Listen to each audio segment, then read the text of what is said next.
¿Por qué es necesario construir un marco epistemológico en la investigación? Bueno, es necesario porque al hacerlo nos quedará clara cuál es la relación que sostenemos nosotros como investigadores frente al fenómeno que queremos investigar. La parte epistemológica, la parte metodológica y la parte ontológica son elementos que están presentes en la filosofía del conocimiento, y ello nos da la pauta para elegir a través de qué método o de qué manera se va a llevar a cabo nuestra investigación. Así entonces, en la epistemología están siempre en el inicio del conocimiento un sujeto frente a un objeto. Y nos hacemos la siguiente pregunta: ¿cuál es la relación entre el sujeto y el objeto? Es decir, ¿cuál es la relación entre yo, investigador, y mi objeto o fenómeno o situación problemática que quiero investigar? Puede ser que la respuesta sea que yo puedo llegar a conocer en esencia a mi objeto de estudio, que mi objeto es independiente de mí como investigador o sujeto, y entonces que puedo llegar a manipular este objeto sin que necesariamente haya una modificación del mismo en el acto de estarlo estudiando. Esa sería una postura o posición o un tipo de relación entre el sujeto y el objeto, es decir, una postura epistemológica. Pero puede ser también que este objeto interaccione conmigo. Cuando yo como sujeto, como investigador, estudio ya no a otros objetos, sino a otros sujetos, entonces la relación se vuelve más compleja, porque al investigarlo modifico al objeto, pero en ese mismo acto el objeto puede modificarme a mí, puesto que yo incorporo dentro de su propio estudio también mis conocimientos, también mis antecedentes. Así entonces, esta relación que se establece entre el objeto y el sujeto es el elemento epistemológico en la teoría del conocimiento. Otra pregunta es: ¿cómo lo investigo? ¿Cómo voy a investigar a este objeto? ¿Lo voy a medir? Si es que es un objeto concreto, si es medible, si lo que quiero hacer es recuperar o hacer surgir de este objeto el conocimiento de algunos aspectos sobre él, pues entonces quizás lo voy a medir. Pero si no es así, entonces deberé utilizar otra metodología. ¿Pero eso de qué depende? Depende de cómo el objeto es.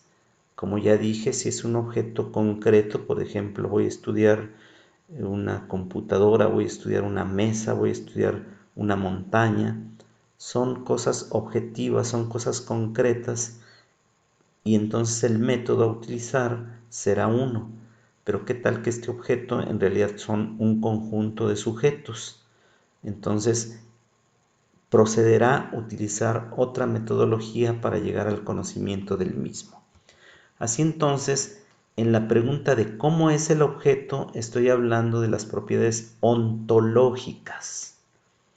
Cuando hablo de cuál es la relación entre el sujeto y el objeto, estoy hablando de las propiedades epistemológicas. Y cuando me respondo a la pregunta de cómo lo investigo, estoy hablando de las propiedades o elementos metodológicos. Y estos tres elementos son los elementos paradigmáticos en una investigación, son los que dan origen a lo que llamamos un paradigma. Entonces es necesario conocer estos tres aspectos en relación a el sujeto y el objeto para poder determinar cómo voy a investigar lo que quiero investigar.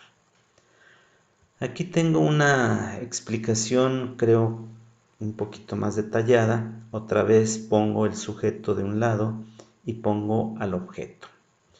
Supongamos entonces que yo tengo una relación unilateral sujeto-objeto unívoca, es decir, en una sola dirección. Yo considero que mi objeto es concreto, existe independientemente de mí y por lo tanto puedo llegar a conocerlo. Entonces la relación que establezco con él es de esta naturaleza. Pero como ya dije, puede ser también de otro tipo de naturaleza. Esta es el rasgo epistemológico. Cuando yo introduzco un método, por ejemplo el cuantitativo, entonces encuentro que este sujeto y este objeto son independientes y que es posible que el sujeto conozca al objeto. Esta sería la postura epistemológica para los estudios de tipo cuantitativo. Pero ¿qué pasa cuando el objeto es un sujeto? Pues entonces tengo una implicación de ida y de vuelta entre el sujeto y el objeto. Y entonces ya no es posible o no necesariamente posible utilizar un método cuantitativo.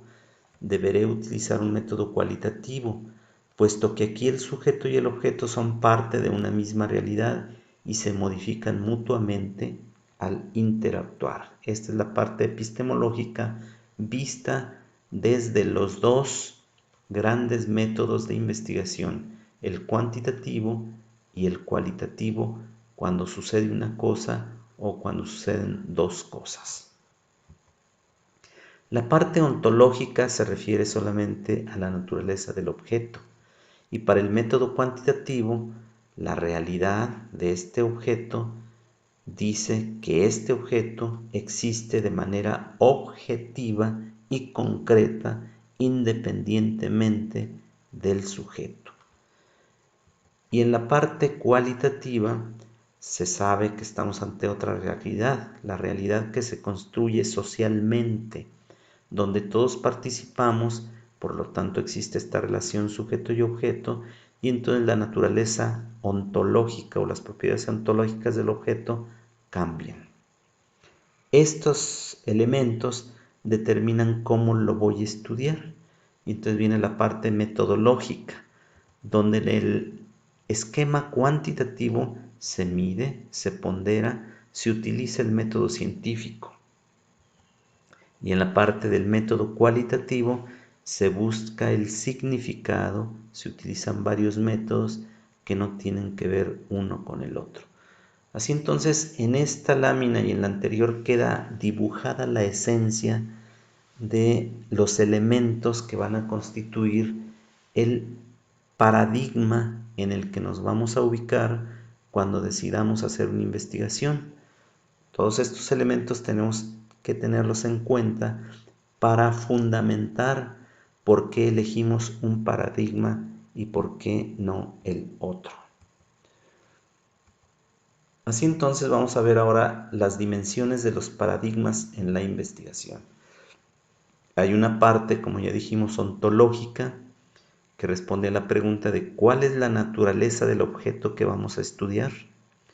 Hay una parte epistemológica que dice cuál es la naturaleza de la relación que existe entre el sujeto que conoce y el objeto que debe ser conocido. Y hay una parte metodológica que responde a la pregunta de cómo debería proceder el investigador para conocer su objeto de estudio. Estos tres elementos son los que componen un paradigma, como vamos a ver en la siguiente parte de esta presentación.